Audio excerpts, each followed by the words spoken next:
Table 13! Mabilis na inasikaso ni Kim ang customer at agad ibinigay ang order ng mga ito sa kani-kanilang lamesa. Abala ang lahat dahil araw ng Sabado at maraming tao, lalo pat malamig ang panahon ngayon. At ang kanilang tinitinday pares, bulalo, at iba pang sabaw na pwedeng mahigop ng mga customers. Kim, paasikaso naman ako ng mga table. Saad ni Bianca. Sure. Nakangiting sagot niya. Tsaka yung mga bagong customer na rin paasikaso ha.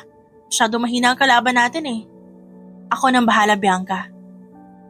Nakangiting sabi niya. Ito ang buhay niya sa nakalipas na buwan. Pagkatapos siyang palayasin ng asawa na ngayon, ay masaya ang buhay sa kanilang mansyon. Hindi niya akalain na darating siya sa punto na magiging isa siyang waitress at kailangan niyang lumayo dahil sa mga walang katotohanan na akusasyon ng ibang tao. Napatili si Kim nang matapon ng tubig sa isang lalaki. What the hell? Nagkatinginan silang dalawa at natigilan ng binata na makita kung sino ang nasa harapan nito. Sir, sorry. Sorry po. Natatarantang saad ni Kim at kumuha ng tissue. Okay lang. Hinawakan ni Arvin ang pulso ng babae para pigilan ito sa gagawin. Tubig lang yan. Sorry talaga. Sadyang maraming tao at di ko napansin ang nasa likod ko. Kabadong sabi ni Kim. Natawa naman si Arvin. Matutuyo din naman yan. May dala naman akong damit pero ang pagkain ko mukhang kailangan palitan. Sabay silang napatingin sa bulalo na nasobrahan na sa tubig. Ako nang bahala sa pagkain mo, sir. Napangiwi si Kim dahil puno ng tubig ang plato nito. Kailangan ko lang ng ilang minuto. Mabilis niyang inasikaso ang order. Huminga siya ng malalim at dahan-dahan na naglakad dala ang isang pares at bulalo. Nakarating siya sa lamesa nito at agad nilapag ang pagkain na tubig. Nagangat siya ng tingin at nakitang titig na titig ito sa kanya. Sir? Tawag niya. Kim, tama? Kim Sarmiento. Paniniguro ni Arvin. Natigilan naman siya. Paano mo nalaman? Pamilyar ka. Kilala ka na lahat ng tao. Imposible na hindi. Is, nakikiusap ako. Sa atin lang dalawa to. Ha? Bakit? May pinagtataguan ka ba? Wala. Ayaw ko lang na malaman na ibang tao na nandito ako sa Baguio. Alam niyang napaka-wrong timing ng araw na to. Ngunit hindi kilala ni Kim ang lalaki. O baka nagkasalubong na silang dalawa. Ayaw niyang malaman ng iba kung nasan siya o kung anong ginagawa niya. Kailangan niyang mag-ipon ng lakas ng loob at mag-isip ng paraan para magiganti sa asawa. You're married, right? Nasaan ang asawa mo? Kuryoso ang tanong ni Arvin. Dahil ang totoo, matagal na itong interesado sa babae. Wala siya dito. Nasa States. Hinayaan niya lang akong gawin ang bagay na to. You know, hobbies. Nagkibit balikat si Kim. Natawa naman si Arvin. Kung yan ang sabi mo, maniniwala ako. Thanks, Kim. Umirap ang babae. O sige. Okay lang na tawagin mo akong ganyan. Kahit di tayo close. Nakangisi namang tumango si Arvin. At pinagmasdan ang mukha ng babae. Nang matapos ang shift nito, agad ding lumabas ang babae. Napabuntong hininga siya at agad na sumakay sa kotse para makauwi. Ayaw niya na magkaroon ng koneksyon sa asawa niya na walang ibang ginawa kundi pahirapan siya. Kasama pa ang mga magulang nito. Ang totoo, kaibigan ito ng mga magulang niya. Kaso nga lang nung kinasal sila, doon na lumabas ang tunay na pakay nito sa kanya. Hi, Bear. Bati ni Kim sa kanyang aso. Umupo agad siya sa sofa at tinignan ang cellphone na makitang tumatawag ang kaibigan. Hello, Stella. Kamusta ka dyan? Okay naman. Magaan ang araw na to. Pero may isang aberya lang. Sagot niya habang hinahaplos ang likuran ng aso. Bakit?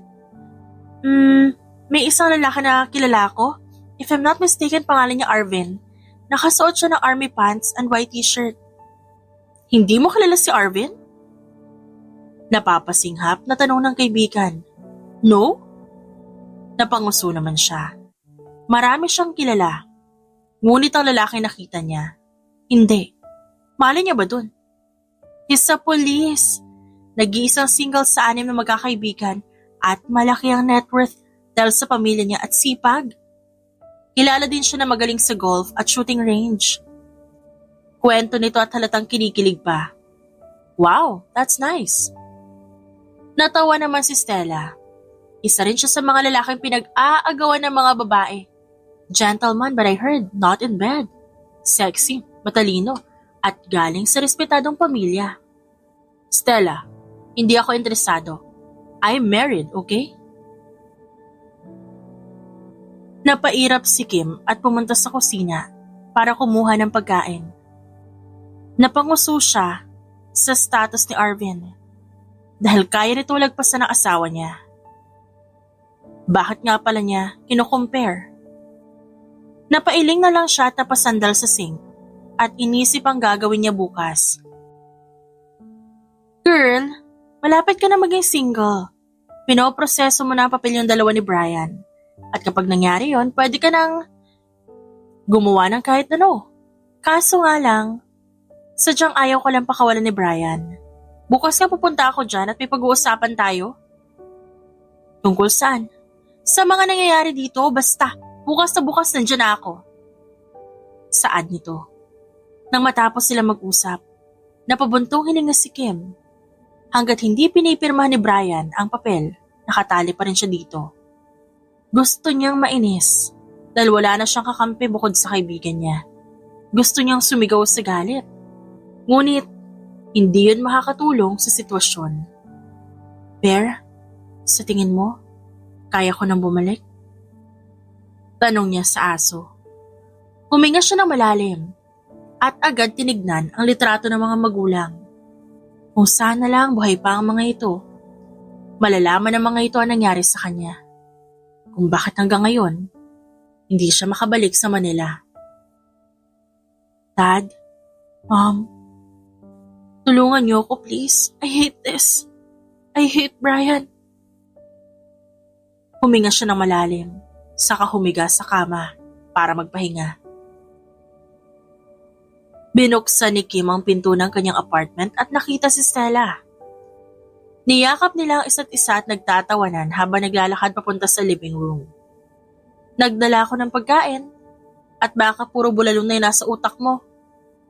Saad ni Stella. Grabe ka, marunong naman ako magluto no. Marami tayong dapat pag-usapan.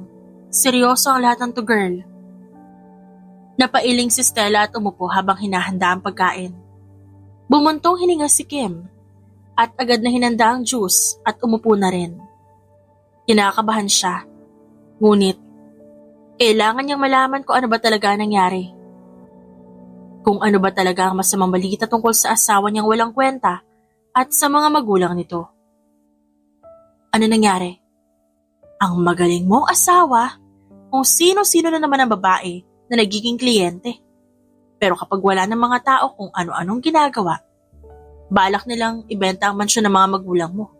At si Brian, gusto niyang malaman kung saan mo tinago lahat ng pera mo. Ano? Imbis na gawin sa mabuting paraan ng pera, ginawa pang negosyo. Dahil nagtayo lang naman ang magulang ni Brian ng casino. Nagtayo rin sila ng bar sa ibang isla. At ospital na gusto ng ama mo, wala na. Binenta na nila at binago ang plano. Nagtagis ang panganikim. Pinaghirapan niyo ng mga magulang ko. Ba't niya kailangan galawin ang hindi sa kanila? Dahil nga asawa ka niya. Madali niyang mapapaniwala ang mga tao dahil asawa ka ng tarantadong yun. Galit na sagot ni Stella. Pinaghirapan ng kanyang mga magulang ang lahat ng meron sila ngayon. Sisirain lang ng mga ito ang lahat. At pwede pa niyang pigilan ng mga ito. Kundi lang siya nagtago at umiwas sa mga tao malamang, gagawin niya ang lahat para magiganti. Alamin mo pa ang ibang impormasyon, Stella. Lahat ng yan, doble ang balik sa kanila. At sisiguraduhin ko na sila mismo ang luluhod sa harapan ko. Makakaasa ka. Sa sumunod na oras, umalis na rin ang kaibigan niya. Kumaway siya at agad na bumalik. Ngunit natigilan siya na makita si Arvin sa loob ng coffee shop. Uy, Kim! Kumaway si Arvin. Kilala ba kita? Aniya at nagtaas ng kilay. Ito naman. Nandito ka ba para uminom ng kape? Tanong nito at tila inaasar ang babae. Sa tingin mo, anong gagawin ko dito? Magdadasal? Umirap si Kim. Kumuha siya ng kape at gusto niyang mainis. Dahil ang upuan sa tapat ni Arvin ang tanging walang laman. Padabog siyang umupo doon at agad na umirap. Dahil nakangisi sa kanya ang binata habang nakasandal sa upuan. Ano ba kasing kailangan mo sa akin? Wala akong kailangan sa'yo. It happened that we live in the same apartment building. Bawal ba makapag-friend sa'yo? Nakangiting tanong ni Arvin. Bawal. Choosy ako sa kaibigan. Saad ni Kim. Natawa naman si Arvin. Nakakagulat na dito ko makikita ang isang Kim Sarmiento. Kumusta pala ang buhay may asawa? At ba't ka naman interesado na malaman ang buhay may asawa ko? I heard that your husband is an asshole. Gusto ko lang kumpirmahin. Mula sa'yo, kaya tinanong ko.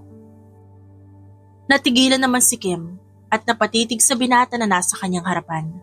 Kwapo ito, matipuno ang katawan. Kitang-kita ang pagiging Espanyol nito. At ang mga labi nito, nangaakit din. Napailing siya at agad uminom ng kape na mainit pa, kaya napadaing siya. Oh, tissue. Binigay agad ni Arvin ang tissue box.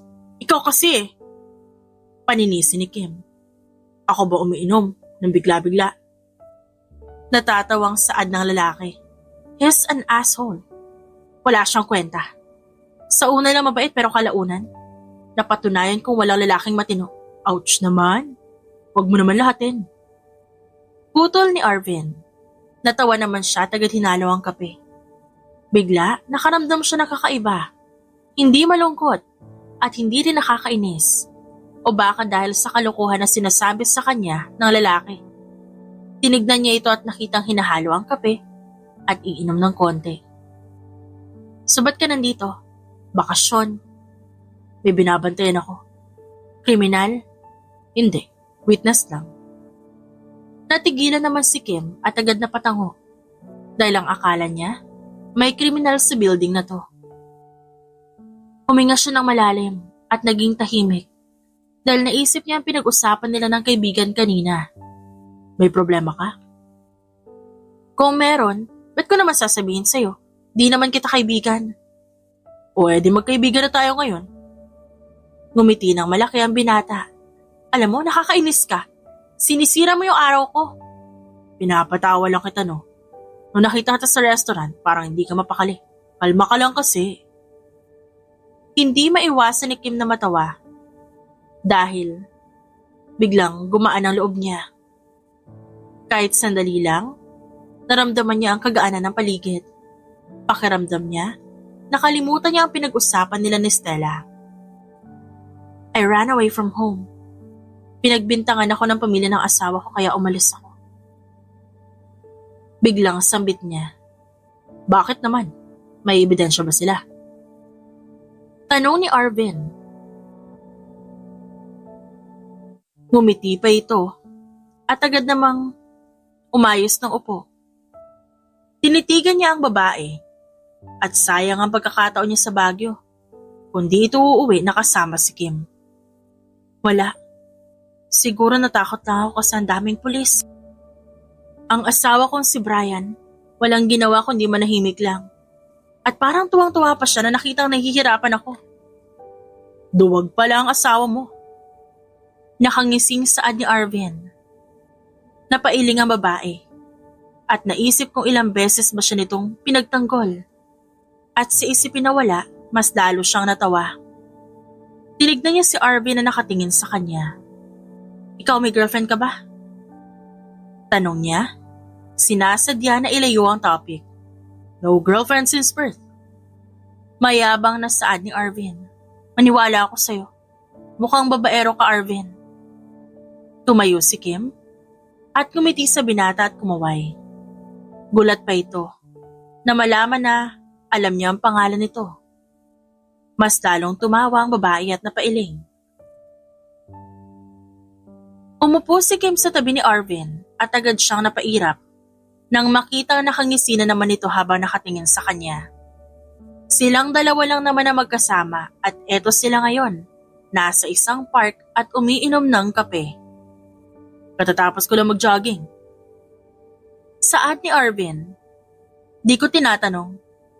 Masungit na sagot ng babae. Tumawa naman ang binata.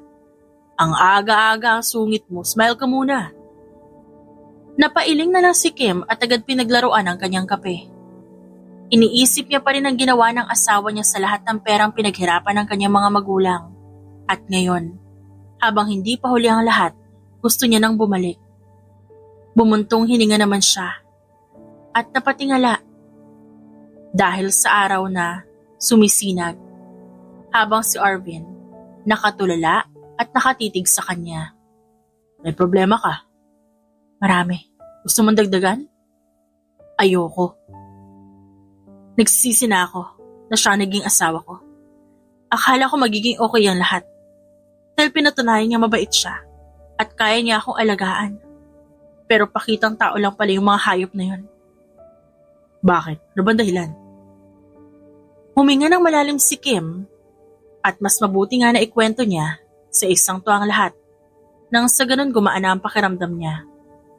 Tinignan niya si Arvin at agad binalik ang tingin sa mga puno na nagsasayawan dahil sa malakas na hangin. Arranged marriage. Pinagkasundo kaming dalawa sa isa't isa dahil katiwala ni Daddy ang pamilya ni Brian. Magaling sa negosyo ang pamilya nila at isa sila sa napiling tulungan ng Daddy ko. Kaya nag-merge ang kumpanya. Ngayon, nang mamatay ang mga magulang ko, tsaka lumantad ang tunay na pakay niya sa pamilya ko. Tapos, pinagbintangan ako ni Brian na nilalason ko ang pamilya niya dahil ang mga magulang niya dinala sa ospital.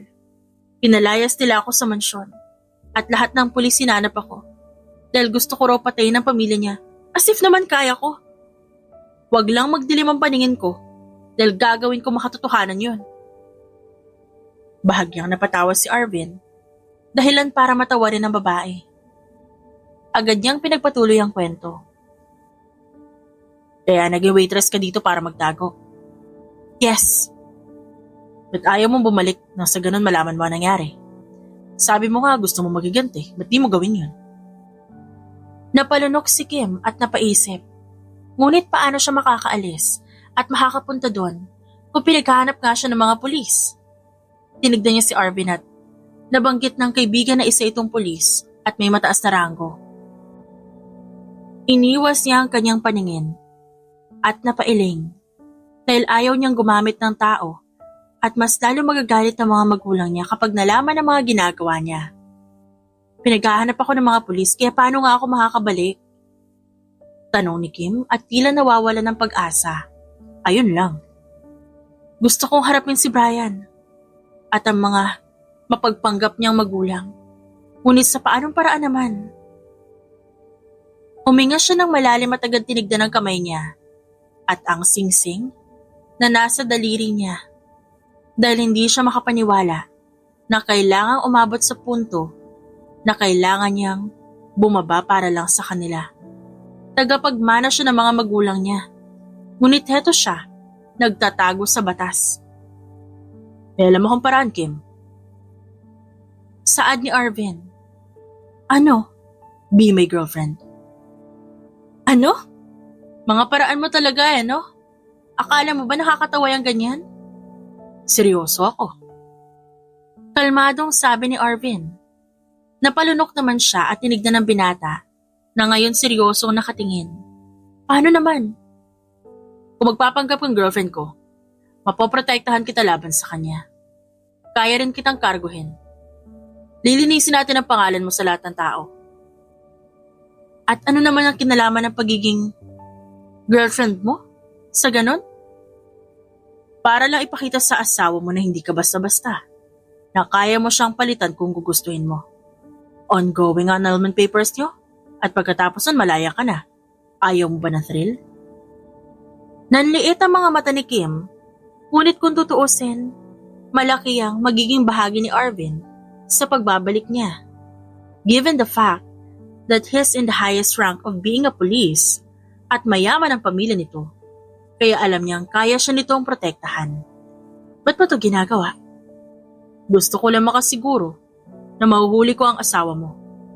Ano ibig mong sabihin? Well, pinaglandas ito ang dila sa labi at kinagat yon. Napatingin tuloy doon si Kim at agad nag-iwas ng tingin.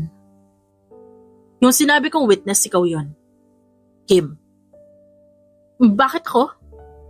Maraming kaso ang asawa mo sa nagdaan na taon.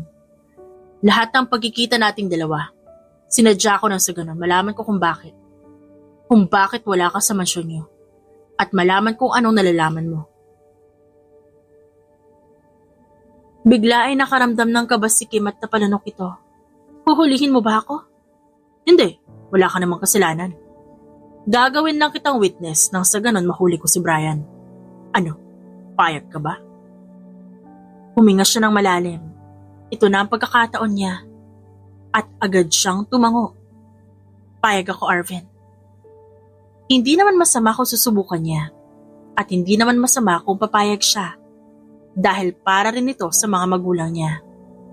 Iniisip niya na lang na pinadala si Arvin ng mga magulang niya para malaman ang katotohanan at malaman niya ang ginagawang katarantaduhan ng kanyang asawa. Sa kondo ko ikaw titira. Pwede mong gawin lahat ng gusto mo. Ang tanging gagawin mo lang, alamin ang ginagawa ng asawa mo.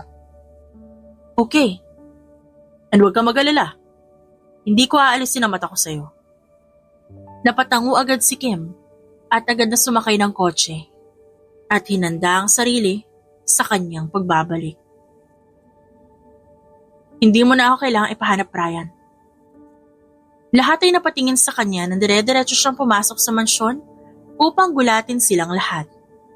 Huminto siya at ngumiti sa kanilang lahat.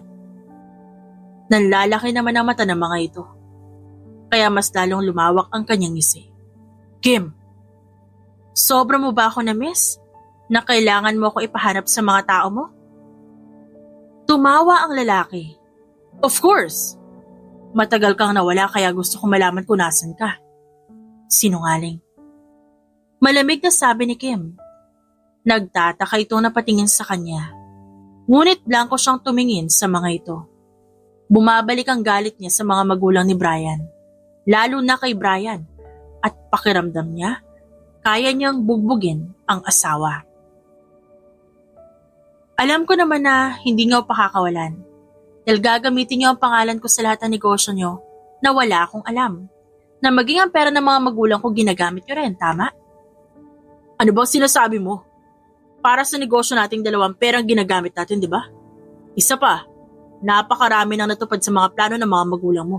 Kaya ba't ka ba nagkakaganyan? Napatawa si Kim. Huwag ka nang magsinungaling pa, Brian.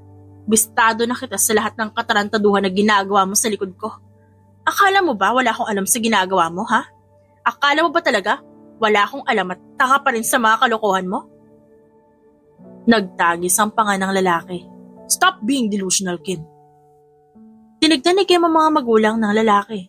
At kayo? Masaya ba kayo na nakahiga kayo sa pera ng mga magulang ko? Na wala kayo ibang ginawa kundi gumastos na malaki dahil sa paggamit ng pangalan ko? Kim! Sigaw ni Brian. Tinignan niya ang asawa at agad nang umisi. Dahil alam niya na nagsasabi siya ng totoo dahil galit ito sa kanya. Huminga siya ng malalim at taas noo na tinignan ng asawa. Bakit, Brian? Hindi ba totoo? Baka nakakalimutan mo na may mga mata ako dito sa mansyon, maging sa labas. Kaya alam ko ang ginagawa mo. Nawala lang ako, pero hindi ako bulag. Tandaan mo yan. Iha, ba't ka ba nagagalit? Sa katunayan nga pinapahanap ka namin sa mga pulis at pinapahanap ka rin ng anak ko sa mga tao niya. Wala akong pakialam kung pinapahanap niyo ako o hindi. Kalmadong sabi ni Kim. Tumawa naman ng sarkastiko si Brian. Ganyan ba talaga ugali mo? You should be. No, Brian. Hindi ako magpapasalamat sa inyong lahat. You made my life worse. Magmula na mamatay ang mga magulang ko. Tinanggalan mo ako ng karapatan para sa pera nila. Tinanggalan mo ako ng karapatan at pagkakataon na i-manage ang negosyo. Pinagmukha mo akong bobo at tanga sa lahat. Sigaw ni Kim. Nagtagis ang panga ng lalaki habang nakatingin sa kanya. Matamis na ngumiti si Kim at agad na tinignan ang bahay nilang mag-asawa na binili niya pa gamit ang pera niya dahil hindi kayang bumili ni Brian. Ngayon na nakabalik na ako, mag-ingat ka. Pinagbabantaan mo ba ako? Ako na asawa mo, Kim? Tumawa si Brian. Oo. Lumapit siya sa asawa at tinignan ang mga mata nito. Take my words as a threat. Magmula sa araw na ito, dito matatapos ang lahat. You wish. Bulong ni Brian. Pustahan? Game ako dyan. Nagtagis ang panga ng lalaki at handa nang saktan si Kim. Ngunit nagpipigil ito dahil sa mga magulang. Nagtaas ang kilay ng babae at napansin ang pagiging agresibo ng paghinga ni Brian. Senyales na galito sa kanya. Maghintay ka lang. Humiti si Kim. Bumalik ka dito, Kim! Tinaas niya ang gitnang daliri at agad na lumabas at dumiretso sa kotse na naghihintay sa kanya. Pumasok siya doon at sinabi ang address ng bahay ng kanyang mga magulang na huling alas niya. Hello, attorney. Finally, tinawagan mo rin ako, Miss Kim. Nagagalak na saad ng attorneyng babae. Gawin na natin na napag-usapan. Gusto ko nang kunin pabalik ang akin naman talaga. Makakaasa ho kayo, ma'am? Ako na ang bahala sa annulment papers. Hinihintay ko lang talaga ang signal mo. I'm rooting for you, Lourdes. Ikaw ang abogado ng pamilya at alam kong magagawa mo lahat ng ito ng tama. Binaba niya ang tawag at napatingin sa malaking gate ng mansyon na may apelyido nilang pamilya sa gate. Lumabas siya ng kotse at nakita si Arvin sa loob. Kasama ang higit kumulang na 10 mga lalaki na kasuot ng itim. Napalingon sa kanya ang binata at agad inalalayan ang siko niya. Kumusta? Maayos naman ang lagi ng mga magulang niya. At gusto ko nga yun, nang sa ganon, makita nila yung gagawin ko. Natawa naman si Arvin. Ang asawa mo? Malamang galit na galit. Kulang na lang saktan ako kanina. Subukan ka lang niyang saktan. Nandidilim ang ekspresyon na saad ni Arvin. Napakurap naman siya at agad hinawakan ang braso ng binata. Ngumiti siya at agad naglakad papasok sa loob. At nakita ang mga kasambahay na naglilinis at masaya siyang makita. Manang Lina! Iha! Masaya ako nakabalik ka na ulit dito sa mansyon. Hindi ko po kayong pwedeng pabayaan na lang. Bahay rin to ng mga magulang ko, kaya kailangan ko ipaglaban to. Hayaan mo at tutulungan ka namin sa abot ng aming makakaya. Niyakap niya ang matanda at agad na bumuntong hininga. Sana kayanin ko tumanang. Na-freeze na yung credit card. That's the first thing I did. Pagkatapos niyan, babawiin ko ang pera ng mga magulang ko na ginamit niya. Tsaka ko ibabalik ang credit cards niya. Naglalakad si Kim papunta sa kumpanya ng mga magulang kasama ang kaibigan na si Stella. Sumakay sila sa elevator habang tumatango sa mga bumabati sa kanya at sa pag-welcome sa kanya sa kumpanya. Nang makarating sila sa tamang palapag, nagulat pa ang mga empleyado sa pagdating niya. Ma'am Kim! Gulat na tawag ni Francine, ang sekretarya na naging empleyado na lang. Ba't kanya nasuot mo? Kasi po, binaba ni Sir Brian ang posisyon ko at pinalit niya sa akin yung babaeng lagi niyang kasama. Nagtagis ang panga niya. Magpalit ka dun. Po, sekretarya kita. kaya walang kahit sino ang pwedeng pumalit sa'yo. Pero, sundin mo na lang ako. Tinapik ni Kim ang balikat ni Francine. Pumasok sila sa kumpanya at nakita ang babae na nakaupo sa sofa at tamang inom lang ng kape. Napatayo ito na makita siya. Dahilan para tumaas ang kilay ni Kim at tignan nito mula ulo hanggang paa. Sino ka? Ako dapat ang magtanong sa inyan, miss. Ako lang naman si Red, ang bagong sekretarya ni Brian. Nandito ako kasi hinihintay ko siya. Ikaw, anong kailangan mo sa kanya? Natawa ang kaibigan ni Kim. Another whore. Bulong nito sa likuran niya. Lumapit siya sa babae. Dahilan para mapawi ang ngiti sa labi nito. Huminto siya at nakita ang pangalan ng asawa sa lamesa. Bago niya nilipat ang paningin sa babae, na ngayon, matalim ang tingin sa kanya. Leave. Utos ni Kim. Ba't naman ako aalis? Di naman ikaw ang boss ko. Hindi nga ako ang boss mo. Pero ako naman ang may-ari ng kumpanyang to. Bago pa ako tumawag ng gwardya, umalis ka na. Tumawa ang babae. Nagsisinungaling ka. Si Brian ang may-ari ng kumpanya na to kaya dito lang ako. Hindi ako aalis. Isang malakas na sampal ang ginawa ni Kim sa babae. Walang puwang ang mga katulad mo sa kumpanya kong to. Kaya't hanggat mabait pa ako at may respeto pa ako sa mga kagayang, umalis ka na. Dumating ang mga gwardya at kinaladkad ang babae na panay ang sigaw sa labas, kaya tumawa lang sila ni Stella. Agad na nagtawag nang maglilinis si Kim at tinanggal ang pangalan ng asawa niya sa lamesa at lahat ng gamit nito.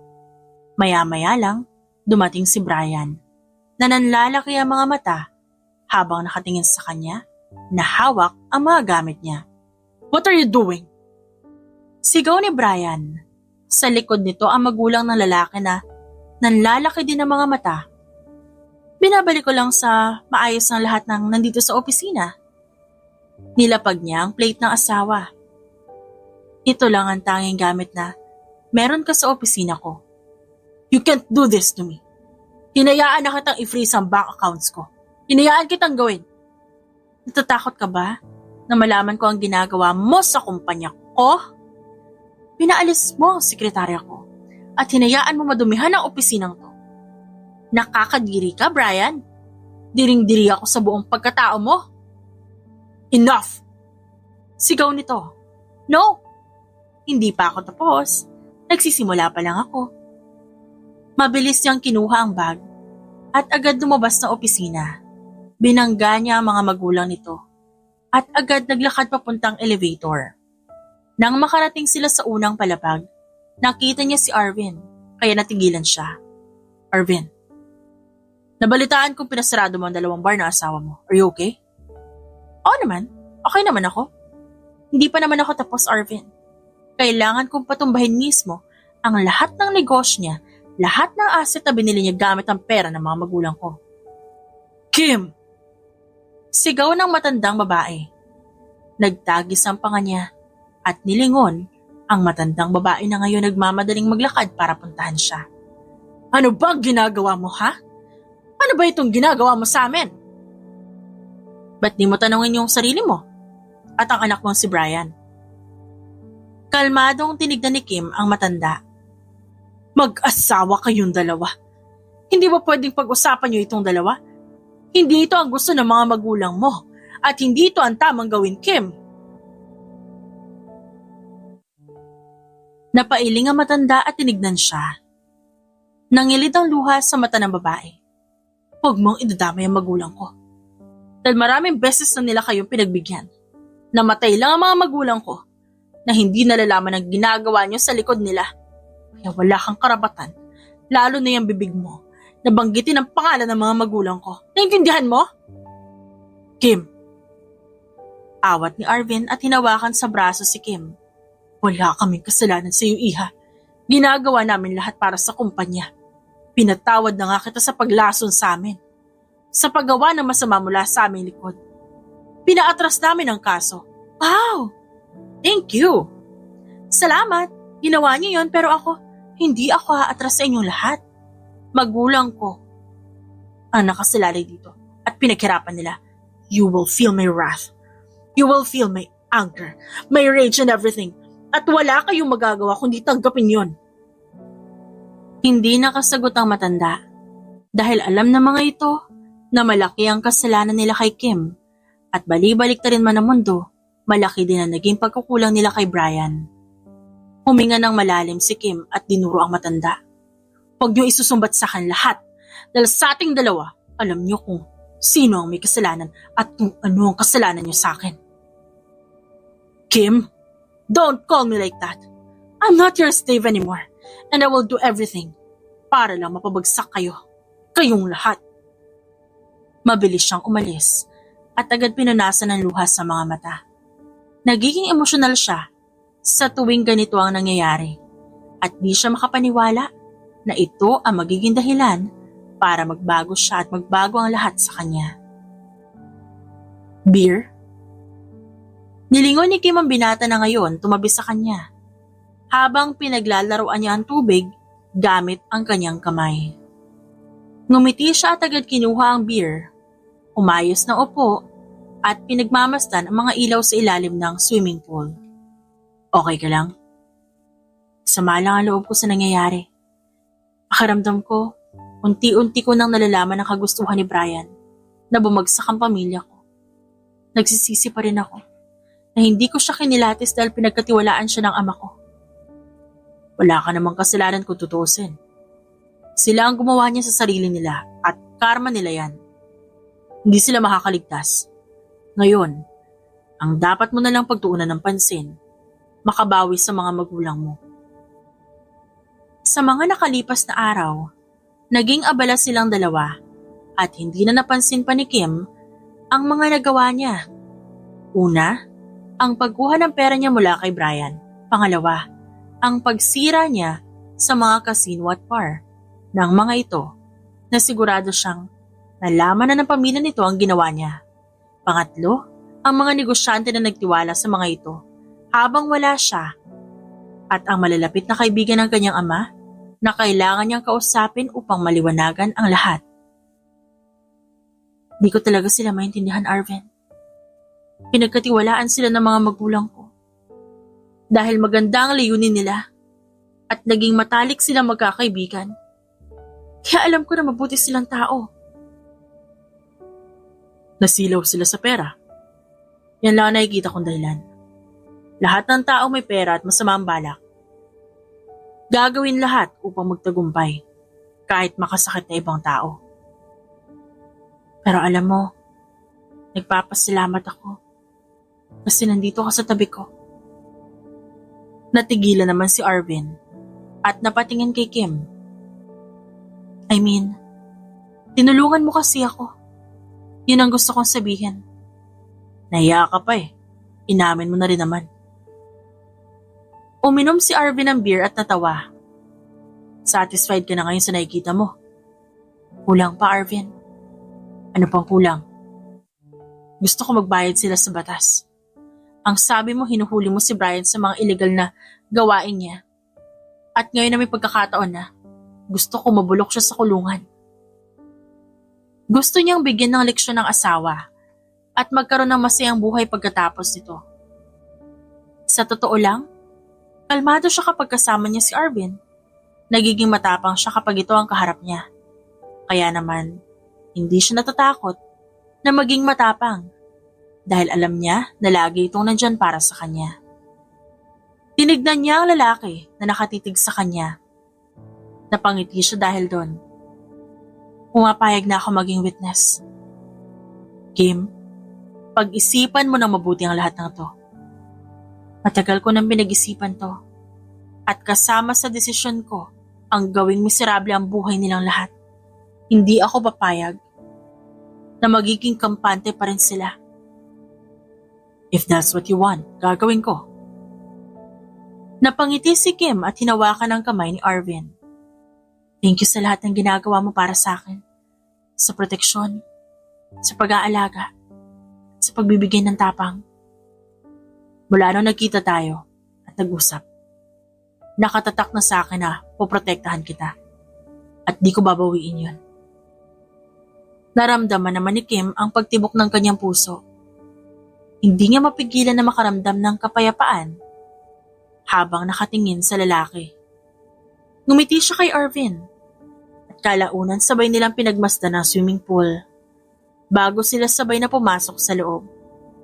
Sabay silang pumunta ng kusina at natigilan si Kim nang makitang umiinom ng tubig ang lalaki. Nga pala, alam ba nila na nagpapanggap lang tayo bilang magnobyo at nobya? Alam nilang girlfriend kita. Hindi mo sinabi? Ba't ko sasabihin? Para sa akin lang ang impormasyon na yun, Kim. Ayokong i-share. Nanliit naman ang mga mata ng babae. Teka nga, gusto mo ba ako? Si Arvin naman ngayon na natigilan at binitawan ng baso. Tinignan nito si Kim at kung aamin ito, baka mapornada ang plano niya na paibigin ng babae. Pero alam ni Arvin sa kanyang sarili na gusto niya talaga si Kim. Kundi nga lang siya na unahan ng tarantadong asawa nito. Baka nga sila ang kasal ngayon. Arvin. Yes. Interesado ka ba sa akin? Ba't mo naman yung tinatanong? Wala naman. Nahalata ko lang dahil nung una, interesado ka sa akin. Hanggang ngayon pa rin ba? Inis niyang tinignan si Kim. Kim, shut up. Natawa naman ito. Tinatanong ko, what if I am? Napaatras si Kim nang makita ang matalim na tingin nito. Lalong lumakas ang kalabog ng kanyang puso. Simpleng tanong lang yun. Ngunit kung makapag-react ang puso niya, sobra na. Anong gagawin mo kung gusto nga kita? Pagkanlalapit. Kabadong saad ni Kim. Ngayong nandito na tayo sa tanong mo. Ano na nga ngayon kung gusto kita, Kim? Kung interesado nga ako sa'yo. Will you give me a chance? And break up with your stupid husband? Napalunok si Kim at napasinghap nang ikulong siya nito sa magkabilang braso. Kaya lalo siya napasandal sa sink. Well, ngumiti si Arvin at hinalikan ang pisngi niya. When you're done with him, I'm here. You can choose me anytime you want. Baliw ka na. Nababaliw ka na, Arvin. Yes, I am. Hinalikan ni Arvin ang labi niya at sa pag-aakala na itutulak siya nito, mas lalo siyang napangiti.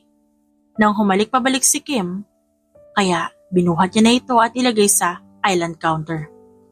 Patas na tayo. Kim! Anong ginawa mo? Kinuha mo na lahat sa akin. Nanlaki ang mga mata niya nang maramdaman ng hapdi sa kanyang braso. Sa paraan ng pagkakahawak ni Brian sa kanya, lahat ng staff nagkagulo dahil sa biglaang pag-iiskandalo nito na siyang nagdala ng usap-usapan sa kumpanya. Pilit niyang pinapakalma ang sarili habang nakatingin sa asawa. Itiwan mo ako, Brian. No, Kim. Lahat ng meron ako kinuha mo. Nagkasakit ang mga magulang ko dahil sa'yo. Ano ba nangyari? Di ka naman ganito ah. Di naman ganito yung gusto ng mga magulang mo, hindi ba? Mag-asawa tayong dalawa. Nang marinig niya na naman ang salitang magulang, nagkaroon siya ng lakas para itulak ang lalaki. Nanlaki ang mga mata nito sa galit. Dahil sa tuwing susugod ang mga ito, lagi nilang dinadamay ang kanyang mga magulang. Wag na wag mong idadamay ang mga magulang ko dito, Brian. Let them rest in peace. At anong sinasabi mo? Na lahat kinuha ko mula sa'yo? Nahihibang ka? Lahat ng sa'yo dating pagmamay-ari ko. Lahat ng negosyo ko nawala ng dahil sa'yo. Lahat ng bagay na pinaghirapan ko nawala ng dahil dyan sa galit mo na hindi ko alam kung anong dahilan. Hindi mo alam? Tumawa ng malakas si Kim. Tinignan niya ang asawa na ngayon nakatitig sa kanya. Pula na ang mata nito, payat ang katawan, halata na rin ang stress. Ngunit bukod doon, galit ang nararamdaman ni Kim. At hindi yun kailanman mapapalitan ng hinahon at kalmadong pag-uusap. Dahil total nandito na silang dalawa, tatapusin niya na lang. Unang-una sa lahat, Brian, ginamit mo ang pamilya ko sa lahat ng luho at pangarap mo. Pinagkatiwalaan ka ng mga magulang ko, pero anong ginawa mo? Magmula ng pakasalan mo ko at mawala ang magulang kung ginamit mo kaming lahat para makuha ang kagustuhan mo. Ginawa ko yon para sa ating dalawa. Ginawa ko ang bagay na yun para sa future nating dalawa at ng pamilya ko. Future? Matagal nang sira ang future mo, Brian. Matagal nang wala ang lahat sa'yo. Dahil akin ang lahat ng yon. Akin lahat ng gusto mo. Lahat ng pagmamay-ari mo. Akin lahat ng pinaghirapan mo dahil in the first place, ang mga magulang ko ang naghihirap sa mga bagay na ngayon sinisira mo. Marahas na hinawakan ni Brian ang babae. Bawiin mo lahat ng sinabi mo. Ikaw ang may kasalanan ng lahat ng to. Huwag mo nilalagyan ng pabango ang pangalan mo. Baka nakakalimutan mo, nilason mo ang mga magulang ko. Wanted ka ngayon, Kim. Lahat ng yan mapupunta sa akin. Kung sana, may plano akong patayin kayo, matagal ko nang ginawa. Di ka ba talaga nahihiya? Ikaw ang dapat mahiya. Sasaktan ako, bitiwan mo ako. Ito ang gusto mo? Siraan ako sa harap ng maraming tao? Tinignan ni Kim ang asawa niya at nakaramdam siya ng kakaibang takot dahil tila nag-iiba ang itsura nito. Pakiramdam niya anumang oras sasaktan siya nito at yun nga ang nangyari. Isang malakas na sampal ang natanggap niya mula dito. Agad niyang sinipang siya nito at mabilis na sinampal. Kim! Sigaw ni Arvin. Tumakbo si Kim papunta sa lalaki na ngayon malakas na sinuntok sa mukha si Brian. Mas lalong nagkagulo ang lahat, maging si Kim, naiiyak na rin dahil sa sakit at hapdi sa kanyang braso. Huwag mong sasaktan si Kim. Sino ka ba sa inaakala mo? Asawa ko ang babaeng yan kaya huwag kang makialam. Huwag kang makialam sa problema naming dalawa. Sigaw ni Brian. Binalingan nito si Kim. Sumama ka sa akin, Kim. Umuwi na tayo. Hindi ako sasama sa hayop na katulad mo. Demonyo ka. Tara na! Sigaw ni Brian. Pilit na inaabot si Kim. Napaatras ang babae.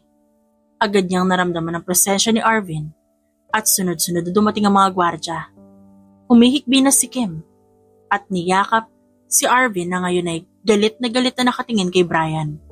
Habang kinakalad ka dito ng mga gwardya palabas ng kumpanya. Are you okay? Dumating ka. Yayayain sana kita ng date kaso ito ang nakita ko. I'm sorry. Ang mahalaga ngayon ligtas ka na.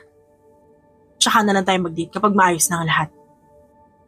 Inalalayan siya nito sa kotse na nasa labas. At maging sa pagpasok, inalalayan pa rin siya nito. At iniwan siya sa loob. Pinanood niya si Arvin na may kausap sa telepono. At agad niyang naisip na itutuloy nito na pag-usapan nilang dalawa. Nang matapos, agad pumasok si Arvin na tinignan ang braso niya na namumula at may sugat na. Bukas na bukas, ako na mag-aasikaso ng lahat ng to. Manatili ka na lang sa mansyon at doon tayo magkita. Sasama ako. Sigurado ka ba? I want to end this. Tumango si Arvin at niyakap siya. Ngayon nakahinga na ng maluwag si Kim. Pareho nilang gusto na matapos na ang lahat ng ito. Sunod-sunod na dumating ang mga pulis sa mansyon ni Brian. At nakakatuwang walang tao doon. Napatingin si Kim sa bawat sulok ng mansyon. At nakitang wala na ang mga gamit ito kaya kinabahan siya. At nagsimulang mag-isip. Agad niyang tinignan si Arvin at agad naisip ang mga magulang nito sa ospital. Sigurado akong alam nila kung nasan siya. Pupunta tayo ng ospital. Saad ni Arvin. Napahawak si Kim sa kanyang ulo at nagtatagis ang panga niya sa kadahilanang nakatakas si Brian. Bali wala naging pagkilos niya at ang ginagawa niya para makapaghiganti. Tinignan niya ang itaas ng kwarto nila at nakita niyang bukas yun. Wala na rin ang mga gamit. Hindi siya pwede makatakas, Arvin. I know. Sigurado akong hindi pa nakakalayo ang lalaking yun. Kung makakatakas man siya. Hahanapin ko siya. Kailangan natin siyang hanapin. Mahahanap din natin siya. Hindi rin ako papayag na hindi niya mapagbayaran ang krimen na ginawa niya laban sa batas. Kalmadong sabi ni Arvin. Maya-maya lang, pumilos na sila. Ngunit habang palabas sila ng mansyon, nakita ni Kim ang ina ni Brian. Kasama nito ang isang anak na ngayon, umiiyak habang nakatingin sa kanya. Anong ginagawa niyo dito? Kung gusto niyong mahanap si Kuya Brian, alam namin kung nasan siya. Saad ni Brianna. At paano ako makakasiguro na mapagkakatiwalaan kita? Alam namin na naging kasalanan niya sa'yo. At alam din namin na naging pagkukulang namin pero desisyon namin na mapabuti ang lagay ni Kuya. Natigilan siya at napatingin sa ina ni Brian at sa kapatid nito na matapang siyang tinitignan. Nasaan siya? Kailangan namin siyang mahuli. Paalis na siya ng bansa kasama ang tao niya. Ngayon ang flight niya. Sigurado ako makakarating pa kayo sa kanya. Saad ni Brianna. Agad silang sumakay sa kotse at agad sinundan ni Arvin ang babae. Mabilis nilang hinarangan ang lahat ng airport. Naging mabilis ang biyahe nila at agad silang nakarating doon. Hindi nagdalawang isip si Kim at nagmamadali siyang naglakad papunta sa loob. Sir, nahanap na namin siya. Sigaw ng isang pulis. Corner nyo. Sigaw ni Arvin. Lahat ng tao tumabi para padaanin silang lahat. Kaya naman, mabilis na naglakad si Kim kahit pa mataas ang heels niya. Sigurado siya sa pagkakataon na ito, mahuhuli na si Brian at kapag nangyari yon, makukuha niya na lahat ng kanya. Brian!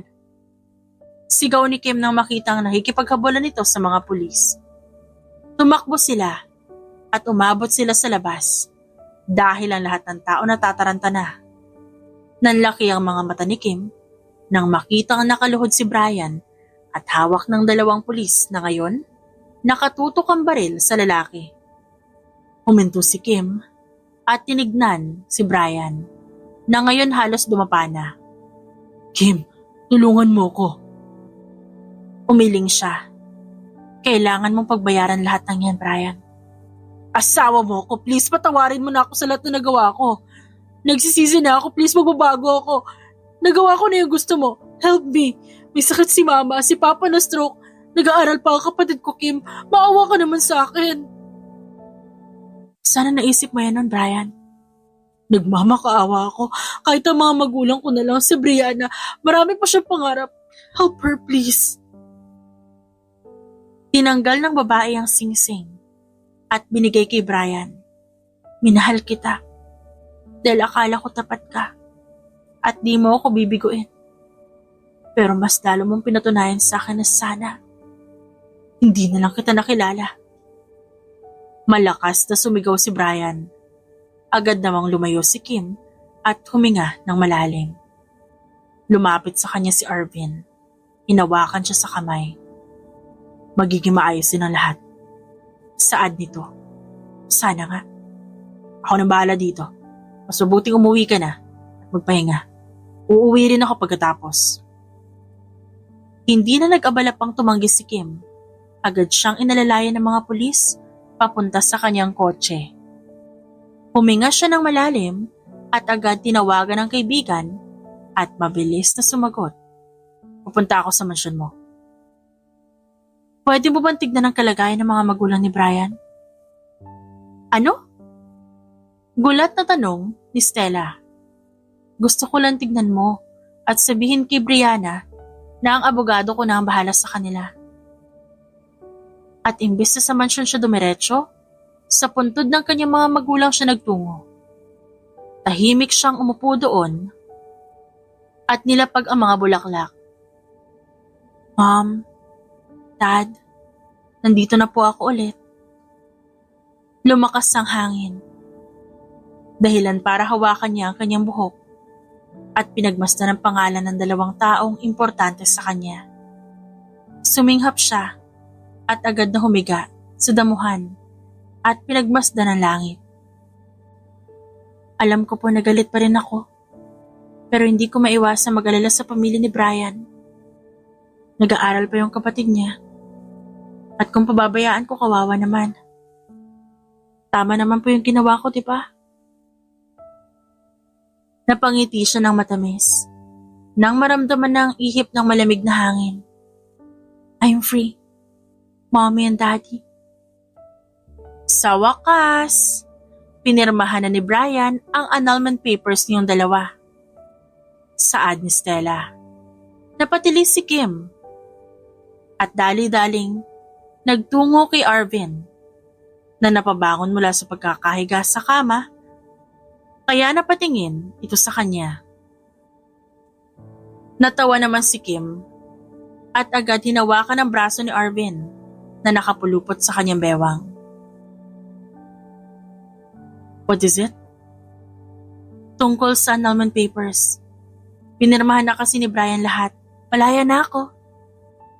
Napangiti naman si Arvin. Gusto mo i-celebrate natin? Sakto at pwede tayo mag-nature trip ngayon. Sure. Tumawa siya ng mahina. Tuwang-tuwa siya sa balita. At hindi na naman maalis ang ngiti niya sa labi. Sa ilang buwan niyang paghihintay sa wakas, pinirmahan na rin yun ni Brian. At nagpapasalamat siya sa naging desisyon nito na pakawalan siya. Are you happy? Oo naman. Ang tagal kong hinintay ang pagkakataon nito kaya tuwang-tuwa ako. Free na ba? Yeah, free na. Pwede kong gawin lahat ng gusto ko and all thanks to you. Gusto mo pakasalan na kita ngayon? Nakangising saad ni Arvin. Sa mga sumunod na oras, naging abala silang dalawa sa paghahanda para sa picnic na gagawin nila. Nagsuot ng sundress si Kim at ang lalaki naman, nakasuot ng simpleng white t-shirt at isang shorts na sakto ang haba sa binata. Nakakatuwang isipin na sa kabila ng lahat, ninais pa rin ni Kim na magmahal muli at magmahal ng bagong magpapatibok sa puso niya na sa kabila ng lahat na nangyari sa kanya, nanatili pa rin puro at mabait ang puso niya. Wow! Nanlaki ang mga mata ni Kim. Tinago false. Saad ni Arvin. Dito talaga tayo magpipiknik? Nakadress pa naman ako, pero nakasuot ako ng swimsuit. Pwede naman tayo magpiknik pagkatapos natin dito. Nandun ang cottage sa gilid. Doon na lang tayo kumain. Nag-enjoy silang dalawa habang lumalangoy at hindi maalis sa labi ni Kim ang saya dahil sa wakas, malaya na siya. Nawala na rin sa puso niya ang galit na matagal niyang tinipon sa kanyang puso sa mga nakalipas na buwan. Ang tanging nasa isip niya na lang ngayon, kapayapaan. Arvin, thank you. Saad ni Kim habang nakaupo sila sa bato. Para saan? Sa lahat ng ginawa mo para sa akin. Kung di mo ako kinulit nung nasa restaurant, baka hindi ko maisip ang lahat ng ito kaya grateful ako na nakilala kita. Ginawa mo lahat ng yun dahil alam mong yun ang tama. Hindi ako ang gumawa nun, Kim. Ikaw yun. Kaya nga nagpapasalamat ako. Hindi ko siguro kakayanin kung wala ang tulong mo. You made me stronger. Pakiramdam ko, ikaw ang naging source of energy ko ng mga panahong mahina ako at nagdadalawang isip. Napatili naman si Kim nang malaglag siya sa bato. At agad siya ikinulong ni Arvin sa bisig nito. Napatili si Kim nang malaglag siya at agad siyang ikinulong ni Arvin sa bisig nito dahilan para yakapin niya ang leeg ng binata. Napapikit ng babae ng halikan nito ang labi niya at naramdaman niya doon ang pagmamahal at pagkalinga dahilan kung ba't mas pinili ni Kim na magmahal muli. Alam mo, hanga ako sa'yo dahil sa tapang mo. Talaga? Tumango si Arvin. Lahat ng binitawan mong linya, lahat ng ginawa mo, lahat ng emosyon mo, nabalansi mo. Humahanga ako sa'yo. At lahat na nagawa mo para sa sarili mo. Humahanga ako dahil kinaya mo. Naramdaman niya ang pangingilid ng luha sa kanyang mga mata. Sana hindi mapagod ang puso mo na maging matapang sa lahat ng sitwasyon. Sana, may paramdam ko sa iyo ang kapayapaan sa puso mo. Napangiti si Kim at niyakap ang lalaki. I love you, Arvin. You made me strong. No. You were born to be that strong woman. Nagkatinginan silang dalawa at nagpatuloy sa paghalik sa labi ng bawat isa. Napapikit si Kim at agad na naramdaman ang kakaibang init habang nakahiga siya sa damuhan habang nasa ibabaw si Arvin. At pakiramdam niya, ito ang unang pagkakataon niya at ang init sa pakiramdam. At nang matapos silang dalawa, inalalayan siya nito at binuhat sa cottage na may pagkain. Satisfied? Ngumisi si Arvin habang sinusuot ang damit ng babae. Yeah, I am. Sa akin ka na ngayon, Kim. Alam ko, markado na kita kaya wala ka ng kawala. Nagtawanan silang dalawa at sabay na kumain, habang pinagpaplanuhan ang gagawin nila sa hinaharap. Naisip ni Kim na makasama si Arvin at naisip niya rin na magiging masaya ang buhay niya kung nasa tabi niya ito. Kung yayayain mo ako magpakasal, papayag naman ako eh. Well, as much as I want to, gusto ko rin kahit papano maramdaman mo sa sarili mo ang kalayaan. Gusto ko maramdaman mo ang tunay na kalayaan at pagtapos nun, tsaka natin pag-usapan ng kasal. Mas mahalaga sa akin ang kasiyahan mo. At kahit gusto kong itali ka sa akin, gusto ko pa rin na makitang masaya ka dahil malaya ka magawa ang gusto mo. Ako, nandito lang ako palagi. Papakasalan kita kapag handa ka na. Napangiti si Kim at hindi mapigilan ng sarili at niyakap muli ang lalaki. Years later, Ate Kim, para po sa'yo. Gulat na napatingin si Kim sa kapatid ni Brian na si Brianna, na inaabot ang isang regalo habang naghahanda sila ng pagkain para sa darating na kaarawan ng kanilang anak. Tinignan niya yon at nakita niya si Brianna na nakangiti. Para saan to? Para po ipakita kung gaano ako ka-grateful na tinulungan mo po kami. Alam ko po na simple lang yan, pero gusto ko po malaman niyo na galing yan sa puso ko. Ngumiti si Kim at niyakap ang dalaga. Salamat, Brianna. Alam mo na proud ako na narating mo na yung pangarap mo noon. Malapit ka na maging doktor. Dahil po sa inyo yon. Bumalik ulit sa pag-aasikaso si Kim habang pinapanood ang kanyang 6 na taong gulang na anak na babae. Naglalaro ito kasama ang asawa niyang si Arvin. Natuwang-tuwa na hinahagis ito sa ere. Natawa na lang siya at inayos ang pagkain dahil parating na mga bisita niya. At ito ang unang pagkakataon na mag-i-invite siya ng maraming tao magmula nang umuwi sila. Okay na ba ang lahat? Tanong ni Kim. Yes, ma'am. Nandiyan na rin po yung ibang bisita sa loob.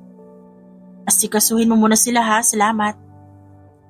Tinignan niya ulit ang kanyang mag-ama bago siya pumasok sa loob upang batiin ang mga bisita at ninong at ninang ng kanyang anak. Ilang taon ang nakalipas mula na ikasal silang dalawa ni Arvin at sa mga nakalipas na taon, napatunayan ni Kim na napakabuting asawa nito. Naaalala niya pa ang ilang beses itong hinayaan siya na mapag-isa at mabuhay ng malaya. Dahil alam ni Kim, pagkatapos nun, handa na siyang magpakasal. Sa ilang taon nakalipas ay mahabang panahon ang binigay ng mga pulis sa pagkakakulong ni Brian. Ang mga magulang nito nasa ibang bansa at nagpapagaling. Ang kapatid nitong si Brianna nag-aaral ng medisina sa tulong ng programa niyang scholarship. Sa ilang taon din na nakalipas, nabihiyaan siya ng sunod-sunod na oportunidad. Nagkaroon siya ng maraming programa na magagamit na ilang mahihirap na pamilya at mga bata. Hindi naging baliwala ang pera na nakuha niya. Bagkus, nakatulong pa siya sa mga nangangailangan. Salamat sa pagpunta niyo sa kaarawan ng aking anak. Ang mga regalo huwag kalimutan. Pasalamat ka talaga. At huli ka nag-asawa sa amin kaya baby pa ang anak mo. Natatawang saad ng kaibigan nito. Tumatanggap kami ng pera. Hindi bababa ng 5,000 kada tao. Pagbibiro ni Arvin. Kapal talaga. Pasalamat ka at mahal na mahal namin ang inaanak namin. Natatawang sigaw ng isa pang kaibigan ng asawa. Happy birthday, Caroline! Sabay-sabay na sigaw nilang lahat. Nakangising kinarga ni Kim ang anak na si Caroline at hinayaan ito na umihip ng kandila. At na matapos, malakas silang nagpalakpakan. Nagsimula na rin ang kanilang pagkain at nilabas na ang mga niluto nila para kanya-kanya na lang ang kuha. Love, you need to rest. Okay lang ako. Sabay na tayong kumain. Ayoko napapagod ka, okay? Napakaganda mo sa araw na to at talagang terno pa kayo ni Caroline. Nagsiselos ka na naman sa anak mo. Hindi no. Natatawang saad ni Arvin at humalik sa liig ng asawa. Sabay silang umupo at agad pinanood ng mga tao na binabati ang kanilang anak na panay ang takbo. Napailing na lang si Kim habang kumakain dahil natutuwa siya sa kanyang anak. At sa murang edad nito, alam agad nito ang sumayaw, kumanta, at higit sa lahat mag-English na kahit di mo naiintindihan. Talagang kailangan mong pag-aralan. Sa ilang taon din nakalipas, sinuklian niya lahat ng kabutihan ng mga taong nakilala niya sa Baguio at ang mga taong naging kaibigan niya doon. Wala pa ba kayong kasunod? Tanong ni Stella. Ang liit pa ni Caroline? Saad ni Kim. Ano naman ngayon? Wala naman yan sa edad, no? Tsaka ang ganda-ganda ng lahi niyong dalawa. Kung ako yan, gagawa pa ako ng mga 4 pa. Nagtawa na ng lahat lalo na si Arvin. Baka gulpin ako ng asawa ko. Joke. Kapag handa na si Kim, gagawa ulit kami. Natawa si Stella. Choosy ba tong kaibigan ko? Halatang walang dilig. Natawa na lang si Kim at agad tinignan ng mga bisita. Sa sumunod na oras naman, nakita niyang karga ni Brianna ang anak na nakatulog na dahil sa sobrang pagod. Agad niyang kinuha ang anak at natawa na lang dahil napakadungis pa nito habang tulog. Salamat, Brianna. Magpahinga ka na rin. Opo, ate. Salamat po ulit. Basta pag may kailangan ka, magsabi ka lang, ha? Tinignan niya ang asawang si Arvin na nagiinom, kaya hindi niya na ito inabala pa. Malalim na ang gabi at ramdam niya ang pagod. Ngunit sa tuwing iisipin niya na masaya ang kanyang anak, mas lalong nagiging masaya ang puso niya. Napakaraming dumating na problema sa kanya. Ngunit lahat ng iyon nalampasan niya dahil nandiyan ang asawa niya at ang kanyang anak. Good night, Caroline. Napangiti siya at tinignan ng anak, ang nag-iisang importanteng bata sa kanya. Maya-maya, naramdaman niya ang mainit na yakap ng asawa mula sa likuran. Dahilan para mapatingin siya doon at sumalubong ang halik sa labi niya. I love you. Bulong ni Arvin. Mas mahal kita. Tugon naman niya. Sabay nilang pinanood ang paghinga ng kanilang anak at sabay silang napangiti dahil ito ang pangarap nilang pamilya. Ang pamilya na kasing tatag ng ibang relasyon at ang pamilya na paulit-ulit pipiliin ni Kim at Arvin. The End.